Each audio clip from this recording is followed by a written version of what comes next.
जी बेटा, the age of Chaucer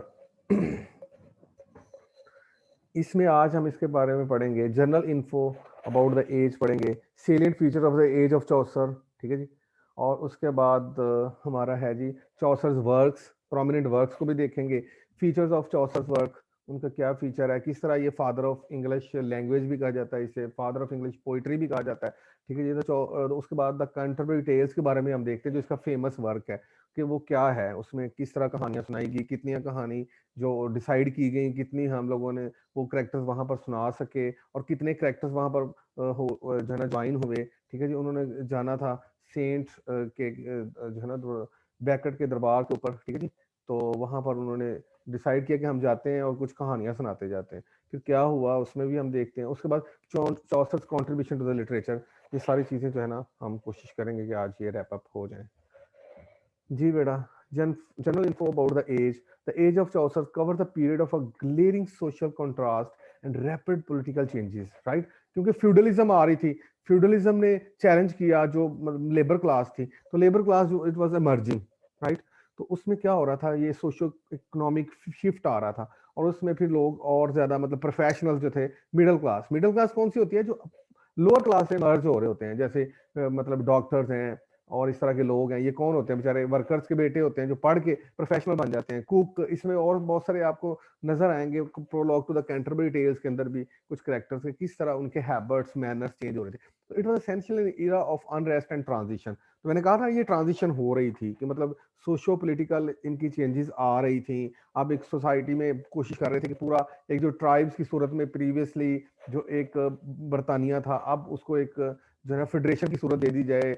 political भी rift था, सोसाइटी के अंदर भी कंट्रास्ट आ रहे थे, लोग जो थे मतलब अमर्ज हो रहे थे नई नई आइडियाज। तो इट इज, उसके अलावा प्लेग भी वहां पर आया एक बहुत बड़ा, ठीक है जी। तो उसने भी उनको अपसेट किया हुआ था। तो it is characterize by a noticeable departure from medievalism to an era of rational inquiry and critical understandings, ठीक है जी। अब चूंकि मेडिवलिज्म में कल हमने देखा सारा का सारा रिलीजियस के सेंटर में इर्द गिर्द घूमता हुआ सारा लिटरेचर था, उसमें हमने रोमांस पढ़ा, उसमें हमने और चीजें पढ़ी, ठीक है जी। तो देखा कि वो सारे के सारे जो है ना वो मेडिवलिज्म के अंदर जो है ना वो ये चीजें हैं। It marks the beginning of a new language and literature. तो जो ये वाला जो एज है, अब इससे पता चल रहा है कि लिटरेचर का भी स्टाइल भी चेंज होगा, क्योंकि इससे पहले मैंने कहा था कि जस्ट पर्सनल लोगों को स्टाइल किया जा रहा था, अब ये ऑब्जेक्टिव स्टाइल्स ये करेगा, ठीक है। बड़े खूबसूरती के साथ ह्यूमन फॉलीज अब्सर्डिटीज को पुटअप भी करेगा, और उनको बड़े अंदाज के साथ मॉक भी करेगा, और उनको फील भी नहीं होने देगा। मतलब इवन कि उसके जो सिनफुल कैरेक्टर्स हैं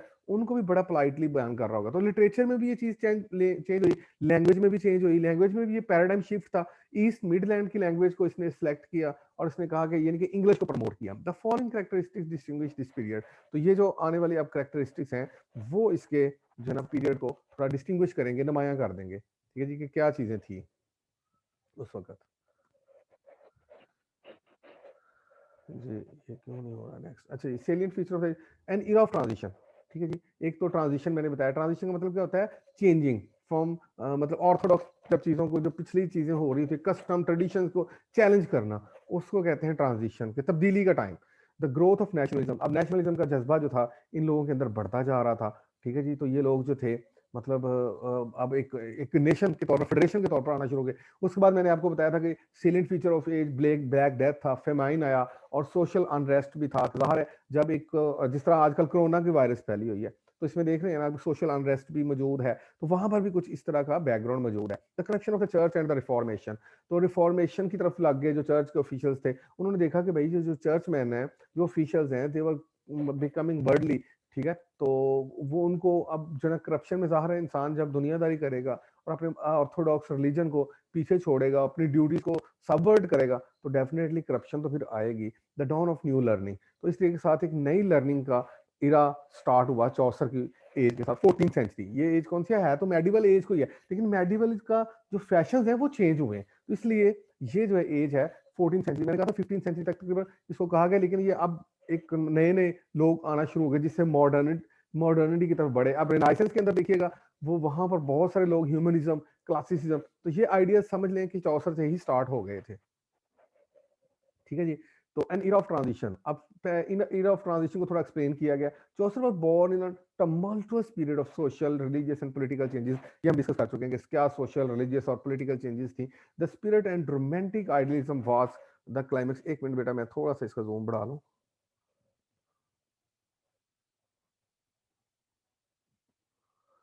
जी, अब ये क्लियर नजर आएगा।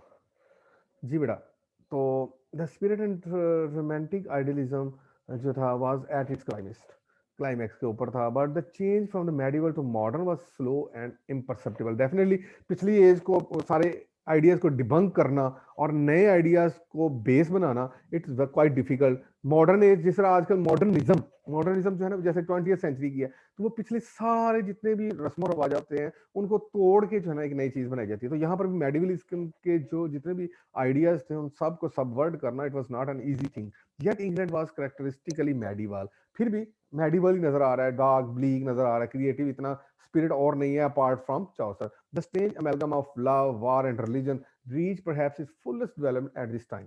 तो ये वही वाला जो स्पिरिट हमने कल पढ़ी थी, लव और कोर्टली लव, वार, रिलीजन का कॉन्फ्लिक्ट, ये सारा जो है ना अब बढ़ता नजर आ रहा था।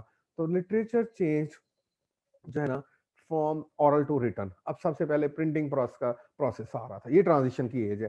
Focus shift from text to reader, right. तो टेक्स्ट से अब रीडर की तरफ आ रहा था कि रीडर इसको कैसे इंटरप्रेट कर रहा है। Reader was given more importance than writer, right. तो रीडर अपने मीनिंग्स निकाल सकता था इमेजेस और वगैरह के, और सिंबल्स, आयरनी, और बहुत ही खूबसूरत अंदाज के साथ। अब देखिएगा आगे चल के वो किस तरह खूबसूरत तरीके के साथ बयान कर रहा है और नया एक अंदाज लेके आ रहा है। इससे पहले वो मतलब जो है ना वो इन्वोकेशन टू द म्यूज किया जाता था, ठीक है जी, गॉडेस ऑफ पोइट्री को पुकारा जाता था। लेकिन अब जो है देखिएगा किस तरह वो स्पिरिट को, मंथ ऑफ अप्रैल को रिकॉल करता जा रहा है। अब वो मतलब एक थोड़ी सेकुलरिज्म आ रही थी। Value of self expression and originality are upgraded. अब वैल्यू ऑफ सेल्फ एक्सप्रेशनिज्म भी अब बढ़ रही थी। पता चल रहा था पोइट्स आगे आके अपने आप को फ्लॉन्ट कर रहे थे, अपने पर्सनैलिटी को थोड़ा एक्सप्रेस कर रहे थे। English establish as literary language by adopting, translating and imitating Greek and Latin text. English को आप जो है ना कोशिश की जा रही थी कि इसको एक प्रीडोमिनेंट जो है ना फीचर बनाया जाए, इसको फ्रेंच को डिसमिस किया जाए, ग्रीक और लैटिन जो इनकी ओल्ड लैंग्वेज है उसको ट्रांसलेट करके इंग्लिश को ज्यादा अमेलगमेट किया जाए और इसको प्रमोट किया जाए। Feudalism, शिवलरी and church were on their decline. अब फ्यूडलिज्म जो एक क्लास है, मतलब जो सिर्फ वो डोमिनेट, एक माइनॉरिटी जो है वो सब क्लास को रूल करे, तो उसका भी डिक्लाइन हो रहा है क्योंकि मिडिल क्लास आ रही थी। शिवलरी, अब बहादुरी जो किससे, अब क्योंकि मिडिल क्लास से तल्लक जो है ना उनके रोजी रोटी के साथ होता है, तो अब वो चीजें जो है वो जा रही थी। और चर्च की भी प्रीचिंग जो थी वो ऑर्थोडॉक्स, वो भी लोग थोड़े चैलेंज करने शुरू हो गए थे, ठीक है जी। तो उसके बाद जो है ग्रोथ ऑफ नेशनलिज्म। तो दूसरा पॉइंट जो था, this age was remarkable for the growth of nationalism, national spirit, जिसे हम नेशनलिज्म कहते हैं। There was a striking awareness of unity of customs, temperament and language. अब सब लोगों को एक जगह पे इकट्ठा किया जा रहा था, ठीक है, even though they were different with their region, why, because Anglo Saxon, Anglo Norman और मुख्तलिफ इस कस्टम्स के लोग रह रहे थे, लेकिन अब उनको एक यूनिफाइड किया जा रहा था। East Midland speech became the language of the capital and universities, right. तो ये इंग्लैंड की लैंग्वेज थी। तो ईस्ट मिडलैंड में रह रहे थे। French and English amalgamated to form standard English. तो फ्रेंच को कोशिश किया जा रहा है, इंग्लिश को प्रमोट करने की कोशिश की जा रही थी। Influence of the church was on the when. अब जो चर्च की जो प्रीचिंग थी, नो लॉन्गर उनको उसी तरह मतलब ब्लैंक जो है ना माइंडेड के साथ नहीं लिया जा रहा था। अब उनको चैलेंज किया। Political, intellectual and spiritual influence had diminished, ठीक है जी। तो ये इस चौसर की एज के हाल मार्क्स हैं जी। ग्रोथ ऑफ नेशनलिज्म के अंदर ये पॉइंट आ रहा है। तो इसमें सारी चीजों को चैलेंज किया जा रहा था। पॉलिटिकल, इंटेलेक्चुअल और स्पिरिचुअल इन्फ्लुएंस जो था वो खत्म हो जा रहे थे। But in the reign of John, clergy legislation was working to nurture the growth of national consciousness। लेकिन फिर भी कोशिश की जा रही थी कि अपने नेशनल स्पिरिट को मतलब जो है उसको प्रमोट किया जाए जी। तीसरा था बड़ा इसका फीचर, सेलिएंट फीचर, ठीक है जी, black death, famine and social unrest. अब उसको एक्सप्लेन किया गया। Natural calamities increase suffering of common people, जैसे मैंने आपको कोरोना बताया, ब्लैक डेथ, प्लेग जो था बहुत बड़ा था, फॉलोड बाय फेमेन, एक बहुत बड़ा कहत आ गया, wiped out one third population of England. बहुत ज्यादा लोगों को किलिंग हुई। The age of social unrest and economic troubles. Definitely society के अंदर जब अनरेस्ट होगी तो इकोनॉमिक ट्रबल तो आएंगी। Labour become the unsatisfied with their salary. तो अब लोगों को जो है वो जिस तरह आजकल का सिनेरियो है, no different. efforts were made to keep the laborers under control with help of legislation। अब ऐसी लेजिस्लेशन की जा रही थी कि जिसके जरिए लेबर के ऊपर चेक लगाया जाए, उनकी मतलब जो है ना वो फ्रीडम ऑफ स्पीच को जो है ना वो थोड़ा वायलेट किया जाए। The French was led to cost heavy burden of taxation. तो इसी के साथ फ्रेंच की वार ने जो है ना उसने भी मतलब बहुत ज्यादा टैक्सेशन का, जिस तरह आजकल हमारे इंडिया के साथ वार होती है तो मतलब बहुत सारे टैक्स जो है ना वो लवाई कर दी जाती है। Conflict between the king Richard and his subjects resulted in endless Discord and confusion. तो ये भी एक बहुत बड़ा मामला था कि लोग जो थे उसको चैलेंज कर रहे थे, उसकी हायरार्की मोनार्की को। ये ब्लैक डेथ ने ये जो है ना वो तबाही मचाई। और the corruption of the church and reformation, इसके अंदर prologue to the Canterbury Tales के अंदर भी ये चीजें दिखाई गई हैं, बहुत खूबसूरत तरीके के साथ हाईलाइट किया गया। Church was the seat of power, prestige and influence. तो they lived in a godless and worldly ways in wealth and luxury. अब जो चर्च वाले लोग थे, क्लर्जीमैन जिसे कहते हैं, दे वर लिविंग इन मतलब जो है वर्ल्डली वेज के साथ हम रहना शुरू करें। हालांकि क्योंकि ये इनका जो क्रिश्चियन के अंदर ये होता है कि ये लोग जो है ना वो बड़े मतलब कहते हैं कि वर्ल्ड जितनी भी लग्जरीज हैं इनको वो एंजॉय नहीं करना चाहिए, उनको सेट असाइड करना चाहिए। Clergy were ignorant and careless, और बजाय इसके नॉलेजेबल होने की वो केयरलेस होते थे। सुपरस्टिशन बिकेम सोशल इवल, तो सुपरस्टिशन लोगों का वहम जो था वो बहुत बड़ा एक सोशल इवल बन चुका। John Wycliffe, the morning star of the reformation, ये बंदा आया, इसने रिफॉर्मेशन का एक मतलब नारा बनाया। Who challenge the authority of the act Catholic church, उसने मतलब जो है ना एक नई रिफॉर्मेटिव मूवमेंट की तरफ आए। प्रोटेस्टेंट्स को बड़ा आगे प्रमोट किया जाएगा 15-16 सेंचुरी के अंदर। The Lollard movement was the first important opposition to Catholicism, ये मूवमेंट इसने रेज की। देन जी wrote religious pamphlet and complete English version of the Bible, तो ये एक रिफॉर्मेशन की तरफ मूवमेंट थी। फिर रिलीजियस रिफॉर्म्स क्या है, pilgrims were common during this period. तो पिलग्रिम्स में पिलग्रिमेज समझते हैं जिस तरह हज जियारत का, बहुत ज्यादा मतलब है ना ये चीजों को।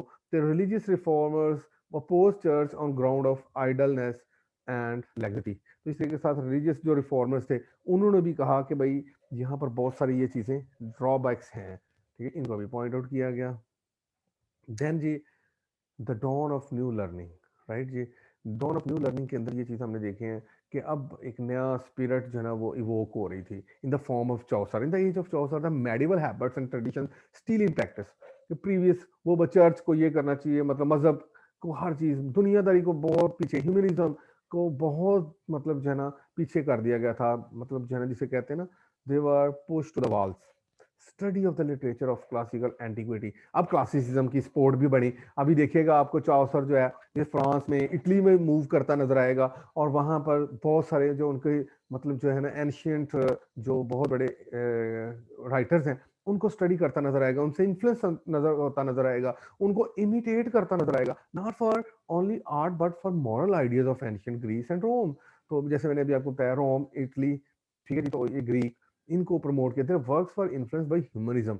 अब उसमें थोड़ा थोड़ा जो है ना बोकैसियो है और ये डेंटे है, इन्होंने ह्यूमनिज्म को थोड़ा प्रमोट किया, तो इनकी राइटिंग ने बहुत इन्फ्लुएंस किया है, ठीक है जी, चौसर की एज को। The sense of beauty, the delight in life and the secular spirit comes in practice. तो ये चीजें जो आगे चल के हमें सही 15 सेंचुरी में नजर आएंगी, but still they these ideas started emerging in with a new splendor, with a new spirit. People loved ancient Greek philosophers and their philosophy, क्योंकि learning became the order of the day. अब knowledge जो लोग gain कर रहे थे तो they were definitely influencing the thought of their जो है ना पोस्ट राइटर्स। देन जी the dawn of new learning के अंदर आगे चल रहा है। During this age England pass through the journey of medievalism and come to the beginning of the modern world. अब मॉडर्न वर्ल्ड की तरफ आ रहे थे, जैसे मैंने अभी आपको बताया कि मॉडर्निटी के अंदर क्या चीजें आ रही थी, ह्यूमनिज्म। ह्यूमनिज्म में जब ये देखे ना आप कि बस इंसान जो है वो मजहबी पॉइंट ऑफ व्यू के साथ देखेंगे तो इंसान आपको मतलब जो है ना वो जहन्नमी भी नजर आएगा और भी बहुत इवल करता नजर आएगा, बहुत मतलब हम उसको अंदर जो है ना वो डार्क और मतलब नैरो माइंडेड हो जाते हैं। जबकि थोड़ा सा अगर हम ये देखें कि इंसानी फितरत के अंदर मौजूद है ये गलतियां, मिस्टेक्स जो है, तो वो तब जो है ना ये हमारा जो व्यू है ये थोड़ा सा मतलब ऑप्टिमिस्टिक हो जाएगा। Pessimism optimism, pessimism was going there and optimism was adopting. तो ये ईरा ऑफ ट्रांजिशन है, ये एक जो है ना शिफ्ट थी, पैराडाइम जो हो रही थी। तो इस वजह से न्यू लर्निंग की तरफ लोग बढ़ रहे थे, मतलब दुनियादारी की तरफ रगबत हो रही थी। तो इसलिए आगे फिर चल के 18 सेंचुरी तक तो काफी एडवांसमेंट हो गई वर्ल्डली मतलब जो ना मटेरियल प्रोग्रेस के अंदर। तो it was an foundation stone which was set up in this age. It was a world of medieval, also the world of coming renaissance excited by new ideas. तो इस तरह ना हमें ये दोनों चीजें पैरेलल नजर आएंगी कि एक जो है ना वो पिछली एज जो डार्क एज है जिसके अंदर कोई प्रोडक्टिव राइटर नहीं है, उसके अंदर बहुत सारी इस तरह की डिपिक्शन नजर आती हैं जो बस इंसानों को माइल करती हैं टुवर्ड्स बस सर्टन जो है ना पैरामीटर्स के अंदर। एसेंशियलिज्म अगर हम इसको देखें, एसेंशियलिज्म में ये होता है ना, एसेंस जो है ना प्रीसीड्स जो है ना वो जो है ना एसेंस प्रीसीड्स एग्जिस्टेंस। तो मतलब हमारा एसेंस जो है ना वो बन चुका है, हमें उसके मुताबिक ही चलना चाहिए। जबकि आगे फिर चल के इसको जो है ना एग्जिस्टेंस की तरफ आना शुरू हो गए लोग, एग्जिस्टेंस प्रोसीड्स जो है ना एसेंस। तो ये जो है ना एक नया थीरीज बन रही थी। तो ये एज ऑफ चौसर है, जॉफरी चौसर की एज 1340 से लेके उसका 60 ईयर्स तक उसका लाइफ स्पैन है, उसको हाईलाइट किया गया है जी। उसके बाद है about Geoffrey Chaucer, father of English poetry, greatest English poet of the medieval ages, first poet to of national importance. इसको पूरे मतलब जो है अक्रॉस द प्रोविंसेस पढ़ा गया। Author, poet, philosopher and alchemist. तो ये इसके काफी मतलब वर्सटाइल पर्सनैलिटी थी। Chaucer also maintain an active career in the civil service as a bureaucrat, courtier and diplomat. तो काफी इसने इसके बाद ओहदे भी रहे हैं। Travelled in Flanders, France, Spain and Italy. तो जब ज़ाहिर है वहाँ पर इसको ऑन इनवॉय लगाया होगा, वहाँ पर उसको मिशनरी लगाया गया होगा, तो डेफिनेटली ही एम्बेसडर जिसे कहते हैं, तो वहाँ पर इसने काफ़ी सारी चीज़ों को लर्न किया। ये उस वक्त का फिर ही observe various types of man, manners and fashion which highly influenced him for his literary creations. Definitely जैसे मैंने कहा कि इटली, डेंटे से बहुत ये इम्प्रेस होगा और भी राइटर्स के साथ। तो इसकी लाइफ क्या है ये भी हमने कल थोड़ा सा ग्लिम्स दिया था, इसको आज फिर देख लेते हैं। Born in London around 1343, precise date and location of his birth remain unknown, it is just imaginary. ठीक है जी, सपोज किया गया। Son of wealthy London vintner. ठीक है जी, educated in S T Paul's cathedral school and later at Inner Temple where he studies law. In 1357 he became a courtier, diplomat and civil servant. अब वो अपनी प्रैक्टिकल प्रोफेशनल लाइफ में आ गया। इन 1368 to 78 he was sent to France and Genoa and Florence, Italy में, where he influenced by the works of authors like Dante, Boccaccio and Froissart, right जी। तो ये देखें इटालियन, फ्रेंच और ओरिजिन के लोगों को उससे बहुत इम्प्रेस होना शुरू हो गया। तो उसकी ये जो है ना फेमस बुक्स हैं। उसके बाद हम आगे चलते हैं जी। अर्ली पीरियड, इसको जो है ना 3 पीरियड्स में तब्दील किया गया इसकी लाइफ को, अप टू 1370 तक, यानी कि 1340 से लेकर 38 तक। Translation of Roman de la Rose, the Book of the Duchess, ये 2 बुक्स इसने ट्रांसलेशन किए। पहले थोड़ा सा इमिटेट करता है ना, क्लासिकल स्पिरिट दिखाई इसने कि जिन बुकों से इंप्रेस होता था उसको इंग्लिश में इंट्रोड्यूस करवाता था, दूसरी लैंग्वेजेस को। मिडल पीरियड में क्या किया इसने, the house of fame, the parliament of flaws, the translation of consolation and philosophy, Tollius and Cressida, the legend of good woman। Last period में क्या किया इसने, द कैंटरबरी टेल्स लिखी हैं जो इंग्लिश से ज्यादा रिलेटेड हैं और लैंग्वेज भी इनकी इंग्लिश ही है। Features of Chaucer's work, gift of story telling and descriptive power. इसके अंदर इतने जबरदस्त किस्म की स्टोरी टेलिंग का एक वो नेचुरल टैलेंट है इसके अंदर, विच इज फिनोमिनल। और डिस्क्रिप्टिव पावर इतनी इसकी अच्छी है कि आप देख के हैरान हो जाएंगे करेक्टर को किस तरह डिस्क्राइब करता है, उनके अपीयरेंस से भी डिस्क्राइब करता है, उनके ड्रामेटिक अंदाज के साथ भी, उनके स्पीचेस के जरिए भी उनको बयान करता है, हर तरह से उसको जो इसके अंदर एक, इसलिए इसको फादर कहा जाता है, father of novel, father of English poetry, you और father of English language, use of musical element. तो इस वजह से इसको लैंग्वेज का भी कहा जाता है कि राइम रिदम का बड़ा ख्याल करता है। Personal touches, charming and humorous, कभी भी इतना ज्यादा पेसिमिस्टिक नहीं होता, रेयरली फिलोसफाइज्ड, बहुत कम क्योंकि रियलिटी को पुटअप करता है। बहुत ज्यादा सॉफ्टनेस इन नरेशन, नरेशन के अंदर बड़ा ही खूबसूरत मतलब इसका एक्सप्रेशन रहता है। पर पेरेनियल इंटरेस्ट इन ह्यूमैनिटी, सबसे उसका जो प्राइम इंटरेस्ट है वो ह्यूमैनिटी के अंदर है कि भाई ह्यूमैनिटी जो है it should be looked from the bird's eye view, not मतलब closely, narrow mindedly, fanatically, happy world as there is a pain and perplexity but no agony और रिबिलियन। ठीक है जी, तो ये इस तरह की इसकी जिंदगी के फीचर्स हैं इसके वर्क के। देन जो है कैंटरबरी टेल्स का क्या है, हम स्पेसिफिक वर्क की तरफ आते हैं जो आपने पढ़ना भी है इंशाल्लाह, या आप पढ़ भी रहे होंगे। The Chaucer's Canterbury Tales influenced by Boccaccio, Decameron, right. तो डिकामिरॉन एक वर्क था उसका, उससे ये इन्फ्लुएंस हुआ है। सॉरी बेटा। 29 पिलग्रिम्स मीट एट टैबर्डीन, ये प्लान है जी इसका सारा पीछे जो है ना कंटेंट्स हैं। 23 ऑफ देम टेल स्टोरीज। तो कहा गया था दो रास्ते में आते हुए, दो जाते हुए, और कहा गया था जो बेस्ट स्टोरी सुनाएगा he would be awarded with a dinner. In Canterbury Tales there are 24 stories only. Chaucer tells 2 stories, the tales of Thopas and tale of Melibus। तो ये दो ये भी सुनाता है।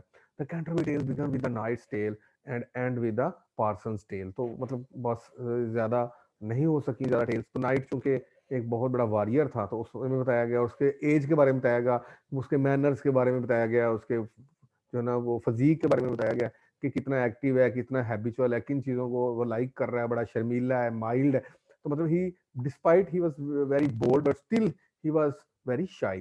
तो ये एक यूनिकनेस है, this versatility of human beings, क्योंकि इसका ह्यूमन इंटरेस्ट है इसलिए। It end with the retraction Chaucer's apology for the vulgar and unworthy parts of this book. ठीक है जी, तो इस तरह ये एंड हो जाती है ये बुक। देन जी ये कुछ पिक्चर्स दिखाई गई हैं, इसको हम आगे मूव करते हैं। ठीक है जी, अब इसमें troll of the Canterbury Tales के अंदर क्लासेस में तकसीम कर दिया गया, अपर क्लास, मिडिल क्लास और लोअर क्लास। अपर क्लास में नाइट है, स्क्वायर है, उसका बेटा है, प्रायरस है एक, और मॉन्क और फ्रायर, ये जो है ना टोटल 5 कैरेक्टर्स हैं जो अपर क्लास के हैं। ठीक है जी, फिर अपर मिडिल क्लास में आ जाएंगे merchant, clerk of Oxford, man of law, ये 29 कैरेक्टर्स हैं जी। 5 गिल्ड्स मैन है। ठीक है जी, तो ये मतलब जो है ना, और उसके बाद जो है कुक है लोअर मिडिल क्लास के अंदर, शिपमैन है, डॉक्टर ऑफ फिजिक है। उस वक्त चूंकि डॉक्टर एज अ मतलब मेडिकल साइंस तो नहीं थी, लेकिन फिर भी हर्बल साइंस तो थी ना, हर्ब्स जो जानता था वो फिजिक्स को जानता था। वाइफ ऑफ बाथ, ये एक मतलब फीमेल है with the dubious character but still she is projected with such humane nature, you would really impress के हाउ चौसर मतलब जो है ना tolerate the ignorance of human beings. Then lower class, virtuous and immoral. Lower class में yeoman है, parson है और प्लो man है, ये पॉजिटिव कैरेक्टर्स हैं। और उसके बाद कुछ लोग जो है ना इमोरल हैं, गैर अखलाकी, मिलर है, मिलर मिल चलाने वाला, म्यूनसिपल है, रीव है, समनर है, पार्टनर है, ये दोनों चर्च के ऑफिशियल हैं बट लोअर क्लास हैं, और ये दोनों करप्ट हैं और दुनियादारी में इतना इंडल्ज हुए हुए हैं कि आप देखिएगा कि इनके कैरेक्टर्स के अंदर क्या क्या चीज़ें। ये देखिए द पार्टनर लोगों को किस तरह लोगों को चीट कर रहा है कि मैं वहां से ये चीज़ लेके आया हूँ, आप गिफ्ट ले लें। ठीक है, उसके बाद द नाइट है, नाइट का बड़ा मतलब खूबसूरत इमेज है, जिस तरह उसने डिस्क्राइब उसी तरह की ये इमेजिनरी पिक्चर दिखाएगी आपको ताकि समझ आ जाए। ठीक है जी, तो मॉन्क है, ये सारे लोग मौजूद हैं यहाँ पर। फिर उसके बाद ठीक है जी, उसके बाद नेक्स्ट। ठीक है जी, इसमें पार्सन है, उसको द वाइफ ऑफ बाथ है, द मैन ऑफ लॉ है, शिपमैन है, द फिजिशियन है, द रीव है, द फ्रैंकलिन है। इन सब के ट्रेड्स जो ना करेक्टरिस्टिक्स आपको जो है ना तो बताई भी जाएंगी डिटेल के साथ, लेकिन इनके फीचर्स आप देख लें, अपीयरेंसेस कैसी हैं। उसके बाद आएगा जो नाइट्स। अब थोड़ा थोड़ा इनके जो है ना मजाज को भी बताया गया है। ठीक है जी, उस अब ये है member of the house hold group represents ideals of truth, honor and generosity, courtesy, modesty and gentleness। मतलब ये एक आइडियल क्रिश्चियन है who fights for the sake of जो है ना क्रिश्चियनिटी, और ये क्रिश्चियनिटी को प्रवेल करता है across the Europe and other part of the world। First to arrive Tabard Inn after Chaucer. Chaucer जो नरेटर है उसके बाद आने वाला सबसे इंसान पहला ये करेक्टर है। Widely travelled and prudent, prudent समझते हैं आप, बहुत अक्लमंद। Tales first tale knight's tale, अपनी टेल सुनाता है और अपने मिजाज के मुताबिक ही सुनाता है। इसकी जितनी कहानियां होती हैं उनके करेक्टर को ही रिफ्लेक्ट कर रही होती हैं। द स्क्वायर, ये एक मॉडर्न किस्म का नाइट है, बेटा है, सन ऑफ द नाइट है, बड़े खूबसूरत लिबास पहनता है, बड़ा फ्रेश रह रहता है, उसको ये सिमिली के साथ प्रोजेक्ट करता है, as fresh as the month of May. बेटा जो है fought battles for winnings his lady loves. पहले वाले का काम क्या था, क्रिश्चियनिटी को प्रवेल करना, दूसरे का काम क्या है, कोर्टशिप करना, मतलब लेडी को इंप्रेस करने के लिए अपने वो तलवार चलाना और इस तरह के फैशन दिखाना। He is humble and modest, बड़ा हम्बल भी है और मॉडेस्ट भी है। टेल्स एन ओरिएंटल टेल, ये भी अपने मिजाज के मुताबिक टेल सुनाता है जी। द प्रायरस, ये फीमेल कैरेक्टर है, name was Eglantine, beautiful फूल flower, beautiful romantic and amiable, बहुत ही ज़्यादा देखिएगा मतलब जो है ना अपने आप को फ्रेंच बोलने की कोशिश कर रही है। इसने लॉकेट पहना हुआ है जिसके अंदर लिखा हुआ है love wins all. She had fine table manners, तो है ईटिंग हैबिट्स वो जिस तरह अपर क्लास को इमिटेट कर करके मतलब बड़ा वो करने की कोशिश कर रही है। Though she belongs to upper class still मतलब जो है ना वो अपने आप के अंदर बहुत ओवर कॉन्शियस नजर आती है।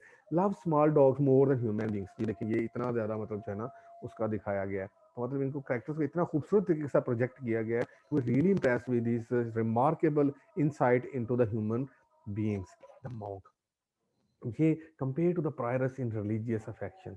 ठीक है जी, तो बहुत ज़्यादा इसको कंपेयर किया गया। ये मेल है, वो प्रायरस है, वो फीमेल प्रीस्टेस है, a robust and masculine man. The monk travel with the prioress and second nun, तो ये तीनों लोग इकट्ठे होते हैं। ठीक है जी, उसके बाद the fryer, The friar is supposed to live a poor life by begging, but is more interested in love affairs of young people. Good singer भी है तो लोगों को इम्प्रेस करता है, वो कहता है कि इतना ये इम्प्रेसिव सिंगर है कि जिसके पास पेनी नहीं भी ना वो भी सिक्का इसको कॉइन दे देगा। तो मतलब इतना, और इसका काम क्या है कि मतलब जो है ना लोग चर्च के लिए कुछ चंदा इकट्ठा करना, लेकिन ये अपने लिए इकट्ठा कर रहा है और लेडीज को इम्प्रेस कर रहा है। तो ये देखे ना इसकी दुनियादारी। तो चर्च का आपने देखा था ट्रांजिशन की एज के अंदर हमने ये चीजें देखी थी कि लोग जो थे अब दुनियादार होते जा रहे थे, क्लर्जीमैन जो थे। तो ये one of the examples. The pardoner, Chaucer's masterpiece in characters drawings, right. Good story teller sings hymns beautifully. तो पार्टनर ये इसका काम भी यही है कि मतलब जो है ना एक लोगों को इम्प्रेस करना अपनी सिंगिंग के जरिए और हमद पढ़ के, ठीक है जी। नेक्स्ट है जी द समनर। समनर का काम क्या होता है, जो लोग जो आते हैं कन्फेस करने के लिए उनको बुलाना इसका काम है। लेकिन ये the partners companion, lecherous and dishonest children are afraid of his fiery and red face, full of pimples and scary eyebrows. He loves garlic, onions, leeks and wine. देखना इस तरह की चीजें खाता है। Spout of few Latin phrases he knows, बस उनको बोलता रहता है जो इसको जहाँ थोड़े से आते हैं, ताकि पता चले कि मैं बहुत बड़ा मतलब जो है ना एक फिलोसफर हूँ। द पार्सन, ये एक आइडियल बंदा बताया गया कि भाई सही जो प्रीस्ट होते हैं वो कैसे होते हैं।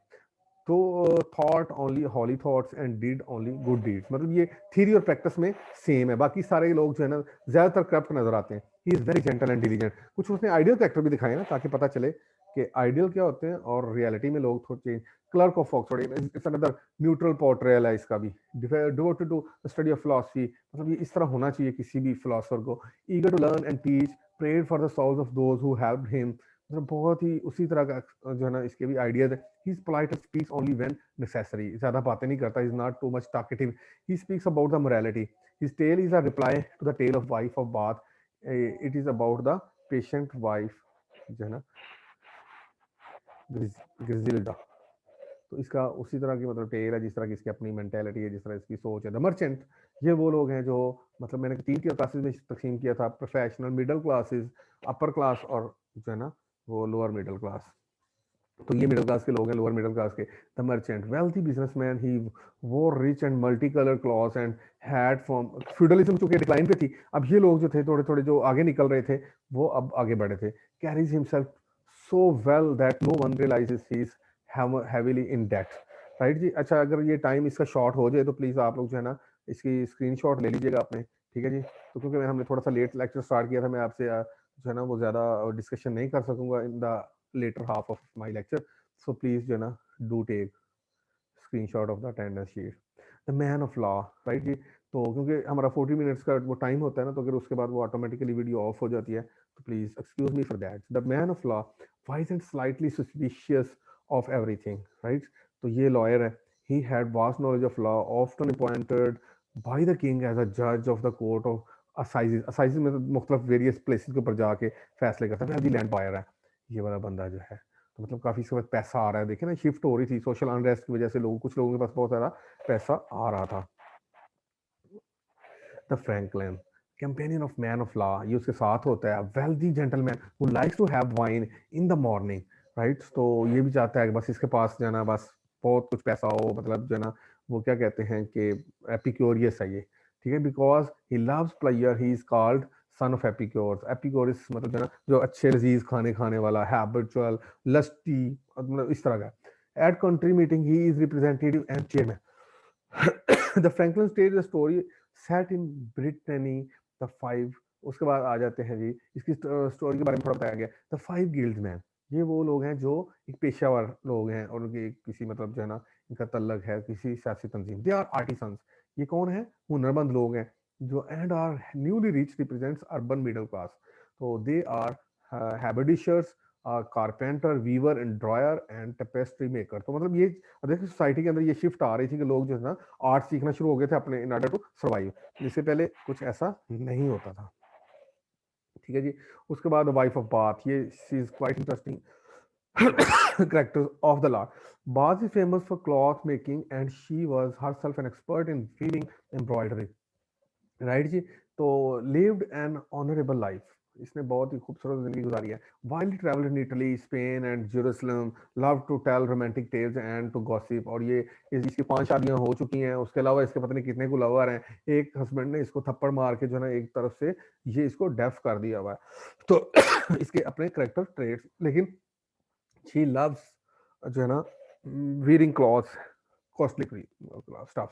The physician, doctor, extremely good at his profession and astronomy। Definitely उसका ये मेडिकल साइंस, चूंकि ह्यूमनिज्म आ रही थी तो ये लोगों के अंदर ये चीज़ें भी आ रही थी कि जितने बंदा स्किलफुल होता था, जितनी बीमारियों का ज़्यादा इलाज करता था, उतना वो ज़्यादा इफेक्टिव होता था। Knew for of every disease and where it came from and gives cure immediately. तो वो मतलब उनके बारे में सोल्यूशन, क्योर किस तरह, वो बड़ा मतलब स्किलफुल किस्म का प्रैक्टिशनर है। Eats a simple diet which is healthy, जैसे कि आजकल के डॉक्टर्स भी करते हैं, वो दूसरों को भी एडवाइस करते हैं और खुद भी जो है ना, he saved gold because of his love of gold. उसको बड़ा सोना इकट्ठे करने का बड़ा शौक है। The reeve, slender, thin and graceful man named Oswald. इसका अपना नेम जो है ना वो ये है। In the charge of his master sheep, cattle, dairy, swine, horses, stock and poultry. ठीक है जी। तो ये एक मतलब जो है ना अपने किसी ऑनर के साथ जो है ना उसका एजेंट है और उसको बड़ा मिसयूज करता रहता है। He could observe seasons, weather and foretell harvest. तो मतलब बड़ा एक्सपीरियंस किस्म का ये एक फार्मर है।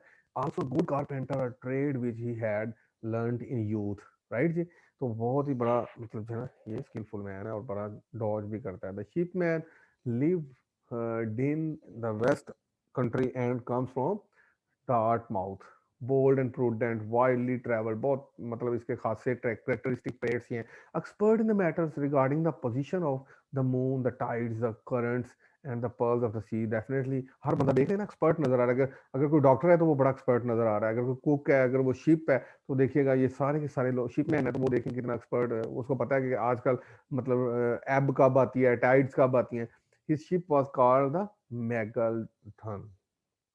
The human knew all techniques of carpentry and carried a sword, guard and shield and a dagger। उसके पास ये चीजें होती हैं। ठीक है जी। तो ह्यूमन कौन होते हैं? ये लोग जो हैं जो जंगल में मतलब जो है ना चीजों को करते हैं, कारपेंट्री वगैरह के बारे में। सॉर्ड उसने उठाई होती है। He is a woodsman compare to a Robin Hood. तो देखने जंगली इंसान है जिसको रॉबिन हुड के कैरेक्टर के साथ कंपेयर किया गया। द मानसी पैरो। ठीक है जी। तो ये कल से हम इस यहाँ से स्टार्ट करेंगे और आगे जो है नेक्स्ट लेक्चर से आप लोगों का रिनाइसेंस और फॉर्मेशन भी इंशाल्लाह हम करेंगे। ठीक है जी। तो यहाँ तक अगर किसी बच्चे के पास कोई क्वेश्चन है तो वो मुझे बता सकता है जी। ठीक है जी। तो इस स्लाइड से इंशाल्लाह हम जो है स्टार्ट करेंगे। तो आप प्लीज़ अगर ब्रीफली अगर कोई क्वेश्चन है तो मुझे बता दें।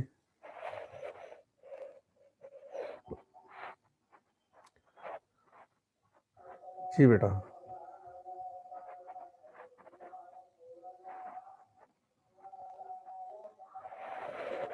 नो जी। तो इंशाल्लाह ताला हम 1 बजे फिर जो है ना अपनी क्लास वो नहीं पढ़ेंगे, नेक्स्ट जो मेकअप क्लास है हमारी। ठीक है जी। तो ये मैं अब इसको साइन ऑफ करने जा रहा हूँ।